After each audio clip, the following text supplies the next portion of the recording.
Alors, le texte que nous allons aborder aujourd'hui, je ne sais pas si ça tombe bien ou si ça tombe mal, mais pourrait me valoir des difficultés. Mais ce n'est pas grave, parce que la parole de Dieu, elle n'est pas là pour nous dire des mensonges qui rassurent, mais pour nous donner des vérités qui nous gardent. J'aime bien cette expression, je vais vous la redire à la fin. Dans le texte précédent que David a abordé la semaine dernière, Paul s'oppose à l'orgueil spirituel des Corinthiens. Et il leur montre les marques d'un vrai disciple. Les Corinthiens sont honorés, mais les disciples sont méprisés. Et ils souffrent à cause de l'évangile. Les Corinthiens sont riches, mais lui, il est pauvre. Ils écoutent les beaux discours, mais le royaume de Dieu ne consiste pas en paroles, mais en puissance. Autrement dit, et je crois que c'est cela que veut dire puissance, les paroles sont une chose lorsqu'elles correspondent à une réalité. Et lorsqu'elles correspondent à la réalité de la puissance de transformation qu'opère le Saint-Esprit dans le cœur d'une personne. Et c'est la phrase clé qui me donne une introduction au texte d'aujourd'hui. Le royaume de Dieu ne consiste pas en paroles, mais en puissance. Et cette nouvelle vie, les Corinthiens semblent y être complètement étrangers. Plutôt que de se vanter de leur don spirituel, ils devraient plutôt être affligés par le désordre qu'il y avait et le peu de contraste entre leur communauté et le monde et ce qui se passe en eux. Alors je vous propose de lire notre chapitre 5 de l'Épître aux Corinthiens. Et ensuite, peut-être que nous pourrons mettre une projection du plan de la prédication. 1 Corinthiens 5, je vais le lire dans la version Solar. On entend dire partout qu'il y a de l'immoralité parmi vous, et une immoralité telle qu'il ne s'en rencontre même pas chez les païens. L'un de vous vit avec la deuxième femme de son père. Et vous vous en mentez encore. Vous devriez au contraire en être vivement affligé et faire en sorte que l'auteur d'un tel acte soit exclu du milieu de vous. Pour moi, qui suis absent de corps, mais présent en pensée parmi vous, j'ai déjà, comme si j'étais présent, prononcé la sentence au nom du Seigneur Jésus contre celui qui a commis cette faute.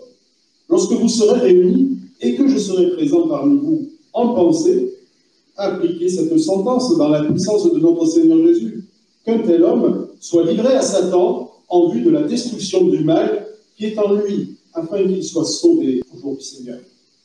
Ah, vous n'avez vraiment pas de quoi vous vanter. Ne savez-vous pas qu'il suffit d'un peu de levain pour faire lever toute la pâte? Faites donc disparaître tout vieux levain du milieu de vous, afin que vous soyez comme une pâte toute nouvelle, puisqu'en fait, vous êtes sans levain. Car nous avons l'agneau pascal qui a été sacrifié pour nous, le Christ lui-même. C'est pourquoi célébrons la fête de la Pâque, non avec le vieux levain, le levain du mal et de la méchanceté, mais uniquement avec les pains sans levain de la pureté et de la vérité. Dans ma dernière lettre, je vous ai écrit de ne pas avoir de relation avec des personnes vivant dans la débauche. Mais je ne voulais évidemment pas dire par là qu'il faut éviter toute relation avec ceux qui, dans ce monde, mènent une vie de débauche, ou avec les avares, les voleurs, les adorateurs d'idoles, car alors il vous faudrait sortir du monde. Non, je voulais simplement vous dire de ne pas entretenir de relation avec celui qui, tout en se disant votre frère, vivrait dans la débauche ou serait avare, idolâtre, calomniateur, à donner la boisson ou voleur. Avec des gens de cette sorte, il ne vous faut même pas prendre de repas. Est-ce à moi de juger ceux qui vivent en dehors de la famille de Dieu? Certes non, mais c'est bien à vous de juger ceux qui font partie de votre communauté. Ceux du dehors, Dieu les jugera, mais vous chassez le méchant. Jusque-là, la parole de Dieu. Donc le texte que nous lisons aujourd'hui est un texte difficile. Non pas parce que son interprétation est difficile, je pourrais m'arrêter là, et je pense que tout le monde aurait compris, mais parce que nous abordons une question taboue, la discipline dans l'Église. C'est un domaine qui demande beaucoup de sagesse et où les responsables d'Église prennent des coups. C'est aussi un domaine où il y a des excès d'autoritarisme qui ont pu parfois s'exercer. Un certain Charles Dickens écrit dans ses romans les corrections injustes infligées aux petits. Il dit que dans telle église, une jeune femme est disciplinée par les anciens parce qu'ils lui reprochent d'être mondaine. Elle a acheté une voiture de couleur bleu ciel. Mais c'est surtout un sujet difficile, non pas à cause des excès, mais parce que la discipline n'est pas populaire, surtout à notre époque. Nous verrons dans ce texte, pourtant, que la discipline est nécessaire pour 3 raisons. D'abord, c'est une question de salut. La discipline, c'est une question de salut. Ensuite, c'est une question de sainteté. Et enfin, c'est une question de témoignage. Je regarde si vous pourrez avoir un support vidéo.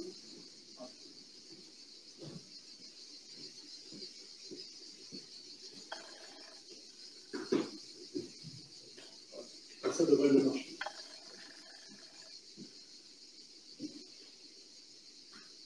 C'est une question de salut, c'est une question de sainteté et c'est une question de témoignage. Alors là, les 5 premiers versets, nous voyons que la discipline, c'est une question de salut. Je vais vous inviter à réfléchir à un cas d'école. Supposez que vous ayez un frère qui un jour vous dit que rien ne peut lui arriver parce qu'il est chrétien, il est au Seigneur. Puis, vous tournant à droite et à gauche, vous vous apercevez qu'il est sur une autoroute et qu'un camion est en train de lui foncer dessus. 4 possibilités à votre attitude. 1, vous ne lui dites rien. Deuxièmement, vous lui dites « Mais oui, mon frère, le Seigneur va te sauver. » Alors, vous aurez évité un conflit, mais votre frère va se faire tuer. Troisièmement, vous lui dites « Je ne suis pas d'accord, mais à chacun sa vérité. » Vous aurez exprimé votre opinion, vous serez fier de vous, vous aurez aussi évité un conflit, mais votre frère va se faire tuer. Et je vous propose une 4e solution. Vous lui dites « Non, mon frère, tu es en danger. » Puis vous allez le chercher de force sur l'autoroute. Alors vous risquez un conflit avec votre frère qui visiblement n'a pas la même notion de ce que c'est que d'être sauvé. Il vous en voudra peut-être, mais il sera indemne et peut-être un jour comprendra-t-il qu'on ne doit pas tenter le Seigneur.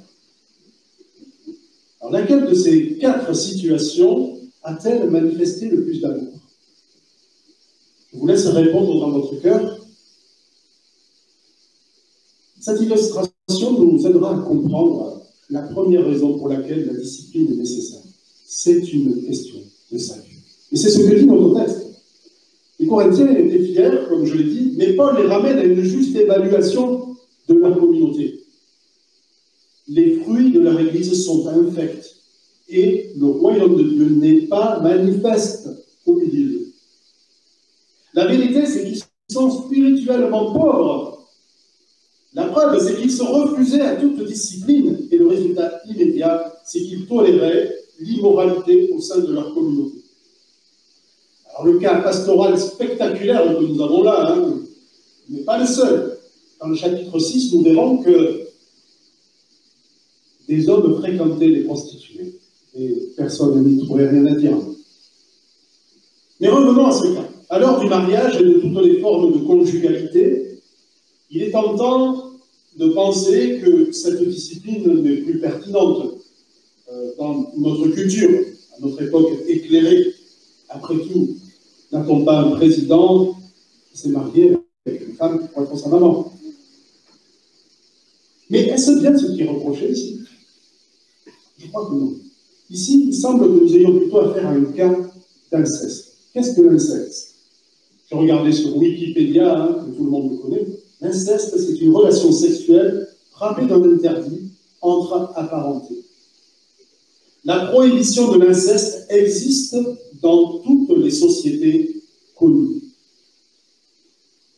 L'inceste était condamné par la Torah, la loi juive, par le Lévitique. Mais ici, bien que cette femme ne fût probablement pas sa propre mère, il y a quelque chose dans cette union sexuelle avec la femme de son père, une sorte de perversité morale, un interdit, une transgression qui révèle un mélange des genres coupables.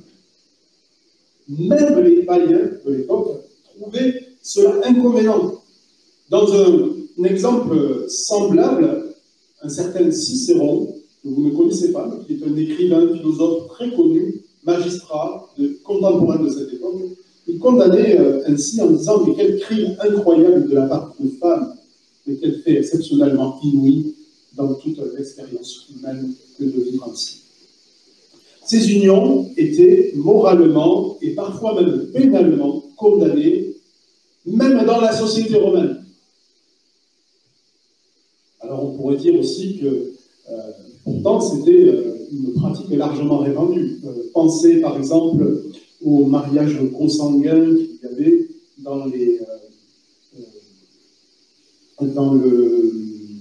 chez les pharaons, dans les dynasties pharaoniques. Il y a beaucoup de mariages consanguins qui provoquaient certainement des maladies. On ne sait pas trop exactement, c'est peut-être le cas pour certains d'entre eux, qu'il y avait des malformations. Mais on sait qu'il y a aussi des conséquences physiques à cela. Mais remarquons d'abord une chose. Pour ce cas, et je ferme la porte sur l'inceste, remarquons une chose, c'est que Paul reproche à la communauté de n'avoir pas fait de discipline. Vous n'avez pas discipliné une telle personne. Ils étaient fiers de leur spiritualité, mais ils ont lentement renoncé à mettre en pratique ce principe, chasser le mal du milieu de nous.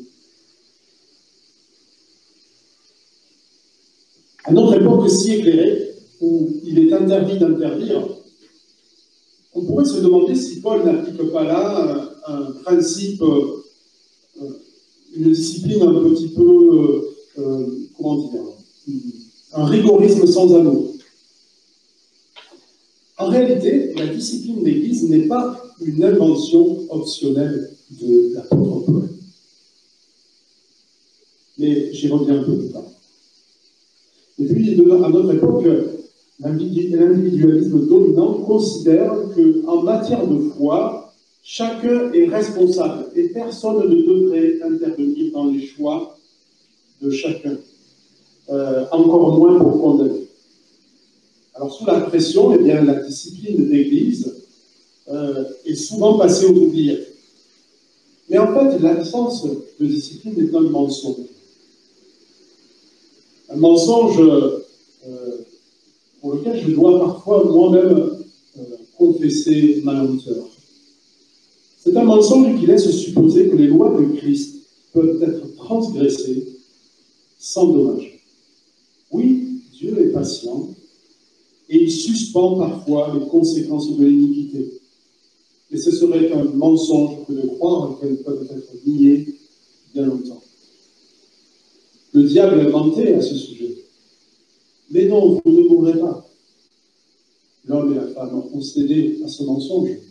Et nous devrions de même ne pas en tirer les conclusions.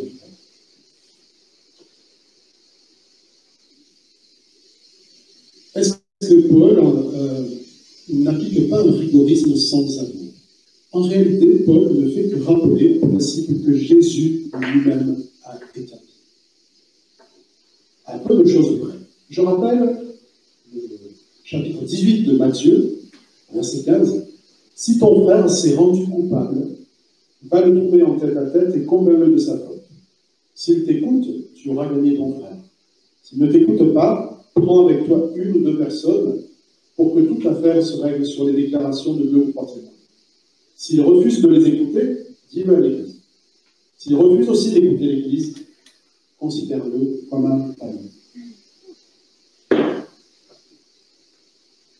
Notons bien ce que Jésus, c'est Jésus qui parle, c'est pas Paul, mais on ne peut pas dire « Ah oui, monsieur Paul ». Non, c'est juste. Il recommande avant tout d'user de la plus grande discrétion à l'égard du frère qui a péché. Et de toujours commencer par le dialogue. Dans un deuxième temps, si l'appel n'a pas été entendu, il y a une gradation dans la dénonciation de la faute pour en finir, en l'absence manifeste de repentance, à ne plus considérer cette personne comme un frère en Christ. Car un frère aurait reconnu sa faute et se serait repenti. C'est donc un païen, c'est ce que dit Jésus. Il doit donc être gagné à l'évangile. Dans le texte que nous lisons, Paul recommande que dans un cas d'une telle perversité, littéralement, qu'un tel homme soit livré à Satan pour la destruction de la chair. Voilà la traduction littérale. Afin que l'esprit soit sauvé au jour du Seigneur Jésus. Cette expression livré à Satan est utilisée à une autre reprise dans le premier chapitre de la première lettre à Timothée.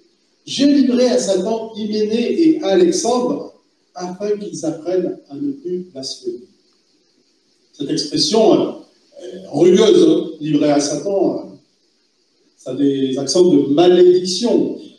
Mais en fait, il s'agit d'une formule d'excommunication courante à l'époque.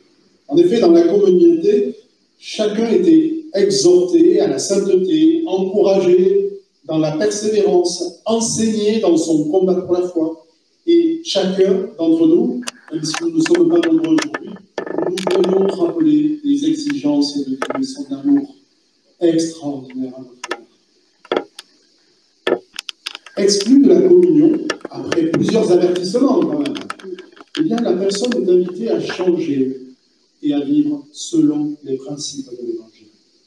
Ainsi, cette expression pour la destruction de la chair prend plutôt le sens de destruction de la nature pécheresse. C'est le sens du mot chair dans bien des cas dans l'Écriture. Donc ce n'est pas la destruction du corps, mais la destruction de la nature pécheresse. Et c'est ainsi que l'on compris nos versions modernes, second 21 et Sonneur. Cette discipline, donc, a pour but le salut, parce que cette personne n'est pas sauvée. C'est ça que nous dit notre texte. Et c'est ce que l'expression afin que l'esprit soit sauvé au jour du Seigneur Jésus veut dire. C'est pour pousser cette personne à comprendre qu'elle doit changer.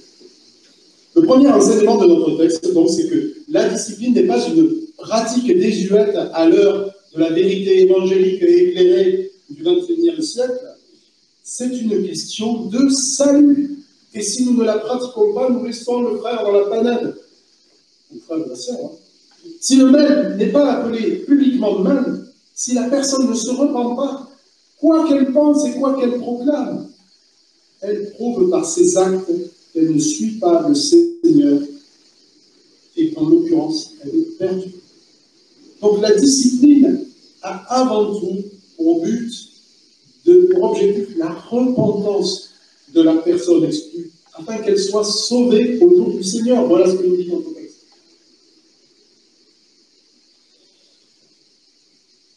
Voilà pour notre premier point. Alors, folie ou sagesse de Dieu, ce n'est pas le titre, j'ai oublié de le changer. Voilà, c'est chasser le mal du milieu de vous. Je suppose qu'une grande partie d'entre nous ont fait le test de la pomme pourrie. Vous savez, celle qui se retrouve au milieu du panier. Vous hésitez à la jeter, vous vous dites oui, dans 2-3 jours, je couperai la partie pourrie et elle pourra bien servir à quelque chose. Vous hésitez à la jeter, pourtant, au bout de quelques jours, toutes vos pommes sont contaminées. Ah, c'est ballot. Les Corinthiens admettaient en leur sein des modes de vie qui entraînaient tous les autres au laxisme. Et il devenait important d'arrêter l'épidémie, pour reprendre les termes qu'on aime bien prononcer en ce moment. Il fallait mettre un masque. Bon, en fait, il fallait isoler une personne qui avait un mauvais exemple, qui donnait un mauvais exemple. Il ne s'agit bien sûr pas d'éliminer tous les pécheurs d'une assemblée, sinon celle-ci, l'assemblée, disparaîtrait. Mais l'assemblée ne peut rester indifférente à des pratiques à des personnes qui pratiquent intentionnellement le péché en revendiquant en plus leur droit à le faire. Donc la deuxième raison pour laquelle la discipline est nécessaire, c'est que la préservation de la communauté est en jeu. La discipline, c'est une question de sainteté. Alors, je ne vais pas refaire la paraphrase de Paul, mais dire quand même que Paul voit dans la sortie d'Égypte une préfiguration de ce que nous devons vivre en Christ.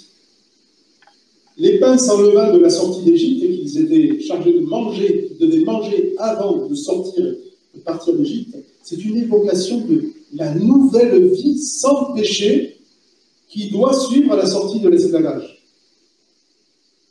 Il y avait là donc une préfiguration que la communauté d'Israël n'a pas su saisir.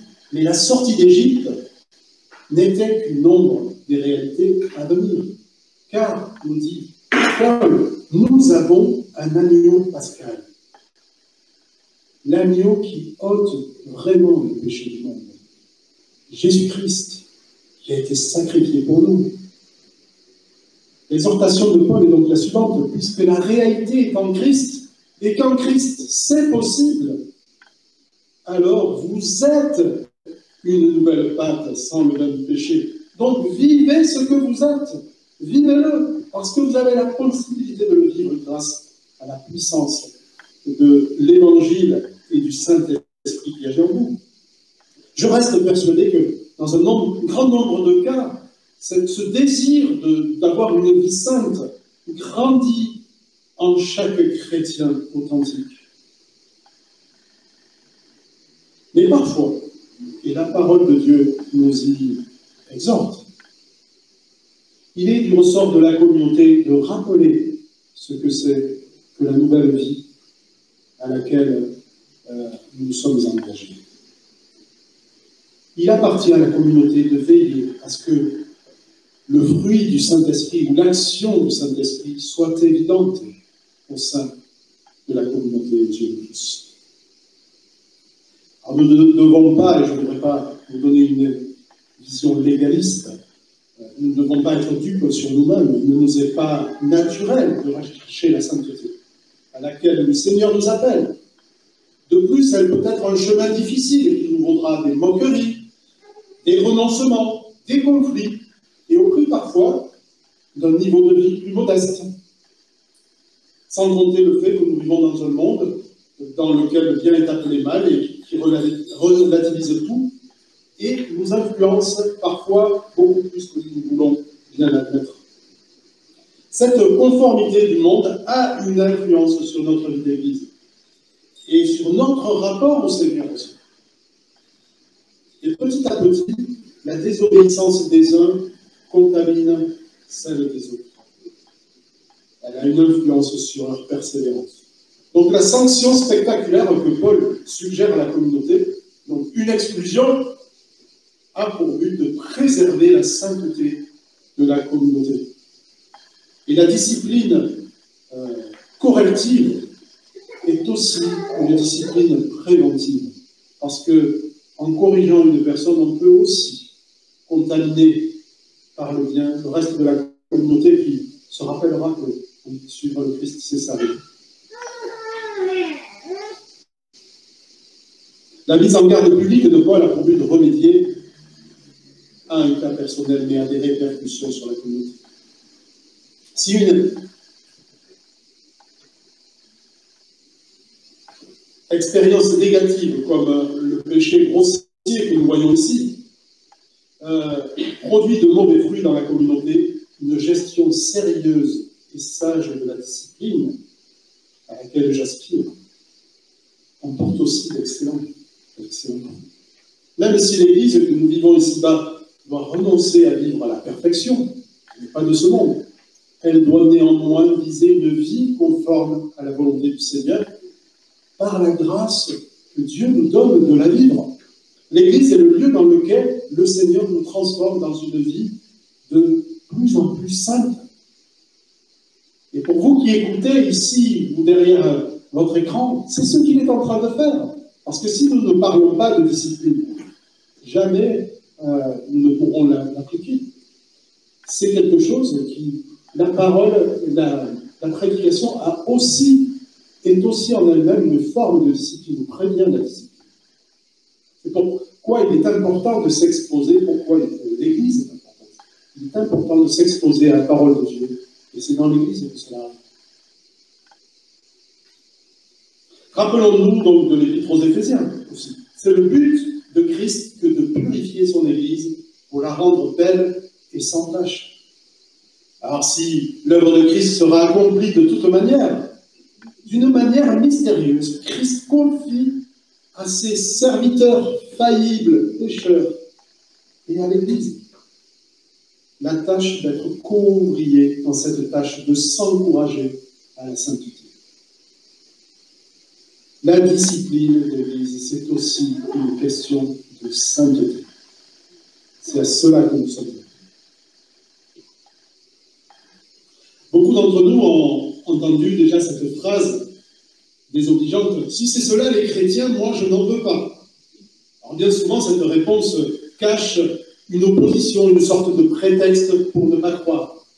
Mais nous devons aussi assumer la réalité que des chrétiens, ou supposés tels, n'offrent pas toujours le témoignage à la hauteur des attentes. La discipline à laquelle Paul invite n'a pas pour but d'éliminer le mal, comme ça on n'aura pas de mal entre nous et on sera fiers de nous. Non, non, c'est pas par motif de conscience. Elle a pour but de manifester que la vie de Christ est différente, qu'elle produit des fruits, et en particulier une vie nouvelle. Elle a donc pour but de rendre le témoignage de l'Évangile crédible et d'honorer le nom de Jésus parmi les incroyants. La discipline, donc, c'est aussi, et c'est mon troisième point, une question de témoignage rendu à celui qui nous a sauvés. Et la question qui est en jeu ici, dans les 4 derniers versets de notre texte, c'est: peut-on voir la différence entre l'église de Corinthe et le monde romain?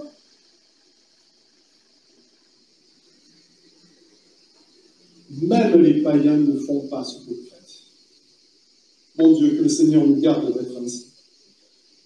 Si les Corinthiens ne sont pas attristés par l'immoralité en leur sein, comment les païens seront-ils gagnés à l'Évangile? Alors, 3 remarques me paraissent ressortir de ces 4 derniers versets.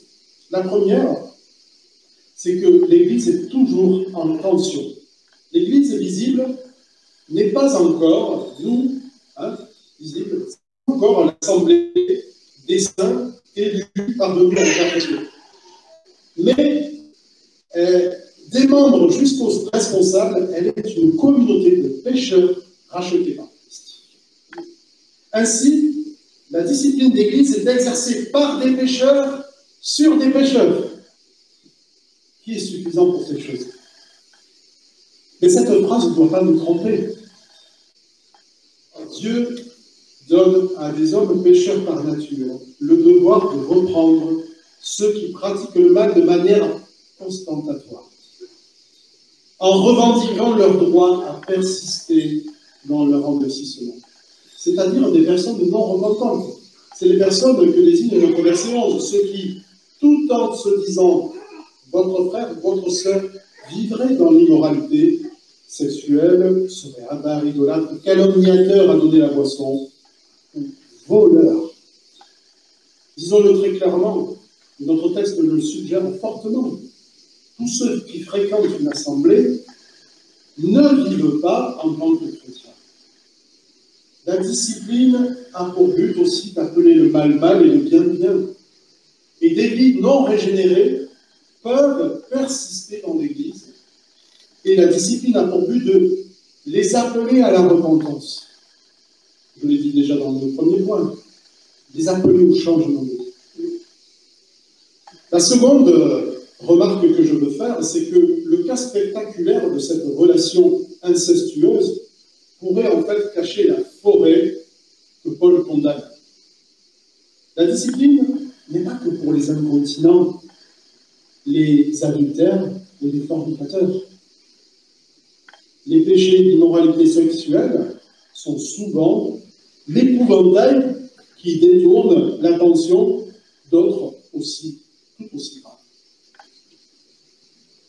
Que dit notre verset 11?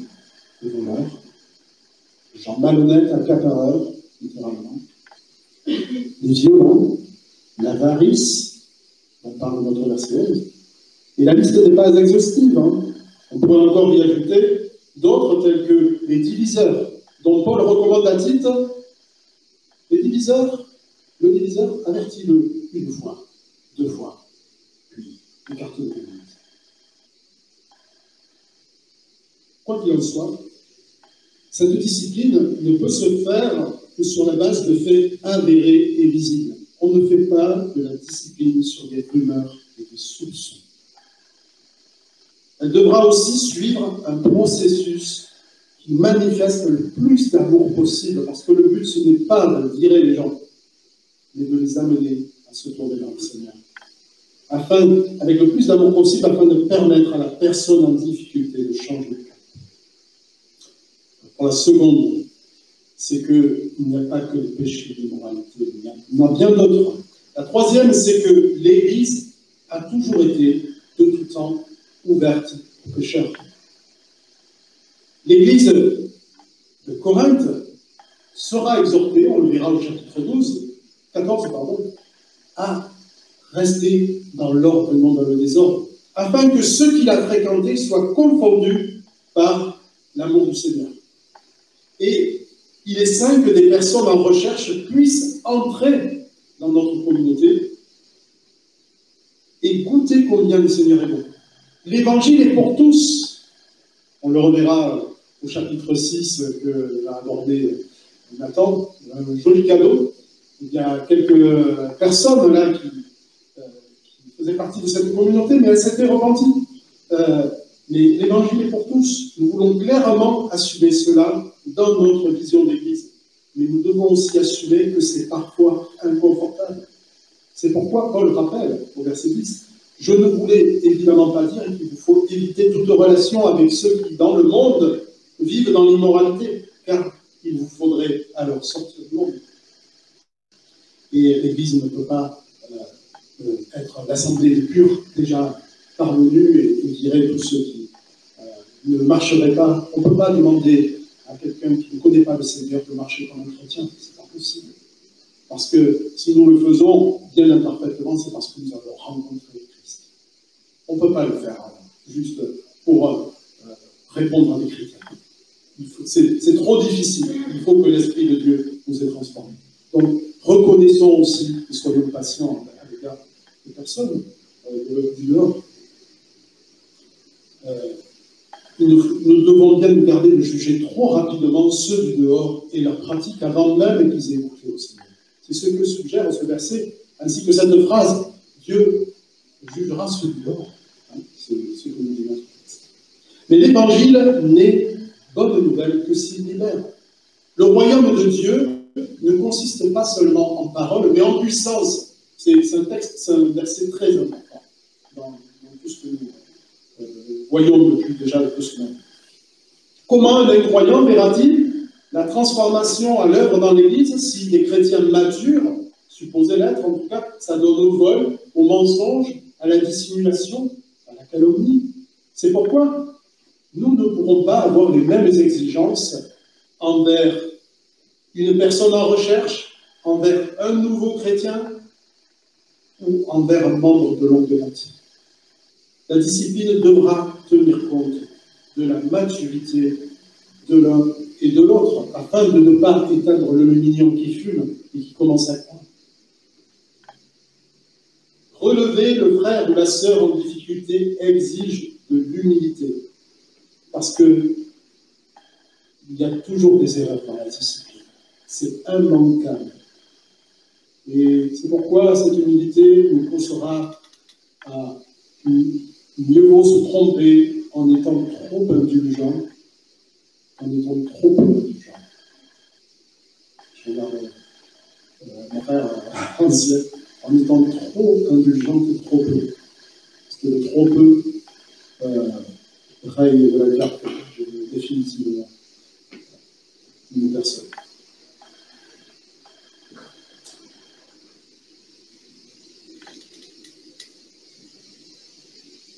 En tout cas, le dialogue est nécessaire. C'est aussi pour cela qu'il existe une gradation dans la discipline.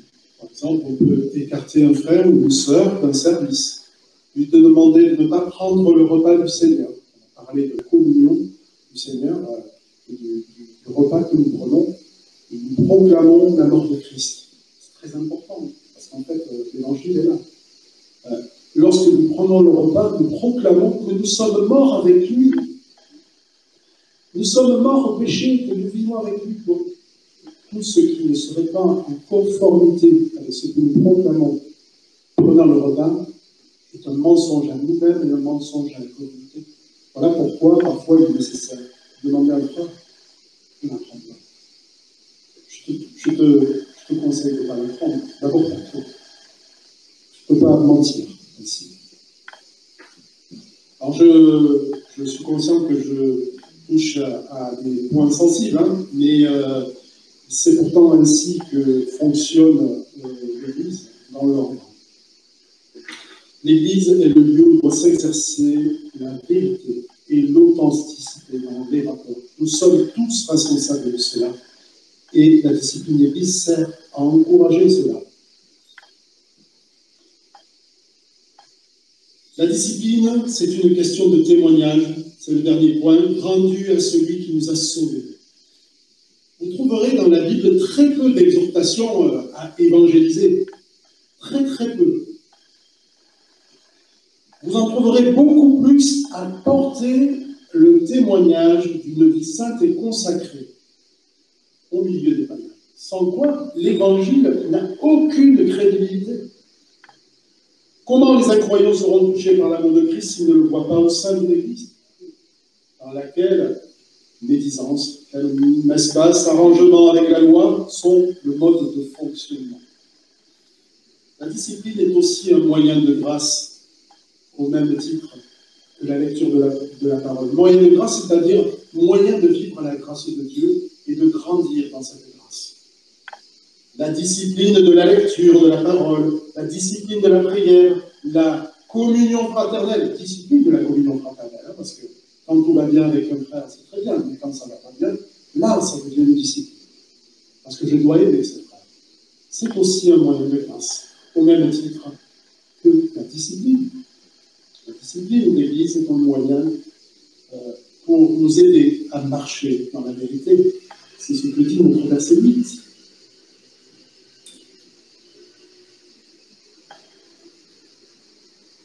Célébrons la fête de la Pâque avec le pain sans levain de la pureté de la vérité. Alors, pour revenir à notre cas d'école du début, dans une famille, l'amour ne consiste pas à dire oui à tout. Ce serait un mensonge. L'amour consiste à dire des vérités qui libèrent plutôt que les mensonges qui rassurent. Les vérités qui libèrent ne sont pas toujours agréables à entendre. Quitte à déplaire, mais avec l'espoir que le frère ou la sœur suivront le chemin de la repentance et du pardon. Telle personne réagira fortement à une parole douce, telle autre personne aura besoin de paroles sévères pour devenir attentive. Mais tout doit être fait dans la volonté d'aider le frère ou la sœur. Et cette volonté-là se démontrera lorsque la réintégration suite à une repentance, suite à l'humiliation et la correction, lorsque la repentance sera arrivée, alors la réintégration sera immédiate, parce que c'est le Seigneur qui nous a aussi réintégrés à sa communauté de la sorte. Christ lui-même l'a fait envers nous. Je rappelle ces 3 points. La discipline, c'est une question de salut. C'est une question de sainteté. C'est une question de témoignage. Que le Seigneur nous donne d'avoir l'amour pour dire à la femme adultère, va et ne pêche plus. Que le Seigneur nous donne aussi de ne pas être comme le jeune homme riche, qui, lorsqu'il a entendu la vérité qui fâche, s'est en allé tout triste et a été perdu à jamais. Que le Seigneur nous aide à recevoir la discipline comme une grâce que le Seigneur fait, avec toutes les imperfections de ceux qui doivent l'apporter dans l'Église. Ça dit, Seigneur, qui sommes-nous, qui est suffisant pour ces choses, qui est suffisant pour rendre compte et juger d'une situation ou d'une autre personne, Seigneur. Nous avons tous été des pécheurs rachetés par grâce, mais nous pouvons reconnaître devant toi que rien ne vient de nous, mais tout nous vient de toi, même la reconnaissance du péché dans notre vie et de cette volonté d'en sortir nous vient de toi. Merci Seigneur parce que tu nous as sanctifiés, tu nous as rétablis dans notre condition, tu nous as réintégrés à la communauté. Après, Seigneur, nous avoir montré quelle était notre faute. Et Seigneur, nous voulons te prier pour que notre communauté puisse être une communauté qui manifeste le salut. Notre premier point, à tous égards, que chacun soit conscient que le salut, c'est quelque chose de sérieux, que nous avons été rachetés à un grand prix, le sang du Seigneur Jésus. Que notre communauté aussi comprenne profondément, pas simplement intellectuellement, mais dans le cœur, qu'elle doit marcher dans la sainteté. Et quel est le lieu où nous nous exerçons, nous nous exhortons, les uns les autres à cette sainteté. Permet aussi que notre communauté soit un lieu de témoignage d'une vie transformée et réellement transformée, non pas une communauté légaliste qui cache la réalité du péché derrière les faux semblants, mais que nous soyons une communauté qui témoigne humblement de la grâce que tu lui as faite et du chemin nouveau dans lequel tu nous permets de marcher. Seigneur, voilà ma prière, notre prière. Nous savons, Seigneur, que sans toi, nous ne pouvons porter aucun fruit. C'est pourquoi nous avons besoin de cette grâce que tu veux nous faire de vivre ainsi. C'est dans le nom du Seigneur Jésus que nous te prions. Amen.